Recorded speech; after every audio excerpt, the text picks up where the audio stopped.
मेवाड़ की एक रानी ऐसी भी थी जिनका नाम इतिहास में दर्ज हुआ। वो रानी जिन्हें मुगल बादशाह हुमायूं ने अपनी बहन का दर्जा दिया था। बूंदी की राजकुमारी कर्णावती मेवाड़ के राणा सांगा से विवाह के बाद रानी बनी थी। बाद में उनके दोनों बेटे राणा विक्रमादित्य और राणा उदय सिंह ने सत्ता संभाली। इस दौरान उन्होंने राज्य के संचालन में अपने बेटों की संरक्षिका की तरह काम किया था।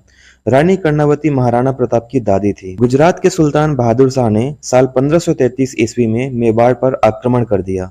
उस वक्त राज्य का शासन रानी कर्णावती के हाथों में था। उन्होंने अपने पति महाराणा सांगा की मृत्यु के पश्चात राजपाट संभाला था और अकेले उस वक्त राज्य की रक्षा करने में असमर्थ थी। हालात विपरीत देखकर रानी कर्णावती ने संधि प्रस्ताव के साथ राखी भेजकर हुमायूं को धर्म भाई मानते हुए रक्षा की बात कही थी। इसके साथ ही कहा था कि हम आपस में संधि कर लें और मिलकर बहादुर शाह का सामना करें। हुमायूं रानी की इस बात को मानते हुए उनके राज्य की रक्षा के लिए तैयार हो गया और अपनी सेना के साथ मेवाड़ की रक्षा के लिए चल दिया। रानी अपने सरदारों के साथ बहादुर शाह का मुकाबला करने चली गई। वह अपने पति की तरह ही उग्र थी और उन्होंने सैनिकों की एक छोटी टुकड़ी के साथ चित्तौड़ की रक्षा की और वीरतापूर्वक बहादुर शाह का सामना किया। इतिहासकार बताते हैं कि हुमायूं पत्र मिलने के बाद मेवाड़ की रक्षा के लिए चल तो दिया था, पर समय पर नहीं पहुंच पाया।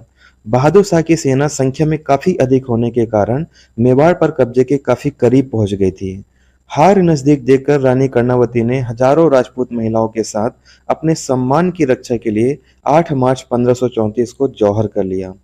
इस युद्ध में बहादुर शाह ने मेवाड़ को जीत लिया और लूटपाट शुरू कर दी। इसकी सूचना जब हुमायूं तक पहुंची तो उसने बहादुर शाह को लड़ाई में हराकर राज्य एक बार फिर से रानी कर्णावती के बेटों को सौंप दिया।